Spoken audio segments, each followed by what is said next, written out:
கத்தி படம் உலகம் முழுவதும் 1500 திரையரங்குக்கு மேல் வரவிருக்கிறது.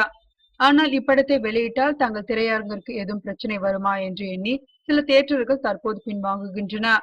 மேலும் இந்த சூழலை பயன்படுத்தி பூலோகம் படத்தை வெளியிடவும் திட்டமிட்டு வருவதாக கூறப்படுகிறது. கத்தி படத்தை வரும் 22ஆம் தேதி வெளியாக விடமாட்டோம் என வேல்முருகன் தலைமையிலான தமிழ் அமைப்பினர் கூறியுள்ளனர். இதனை திரையரங்கு உரிமையாளர்கள் மற்றும் விநியோகஸ்தர்களை அழைத்து நேரடியாகவும் கூறிவிட்டார்.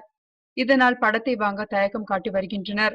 மேலும் நாளை நடக்கும் கூட்டத்தில் தங்களின் நிலைப்பாட்டினை கூறுவதாக வேல்முருகனிடம் திரையரங்க உரிமையாளர்களும் விநியோகஸ்தர்களும் கூறியுள்ளனர்.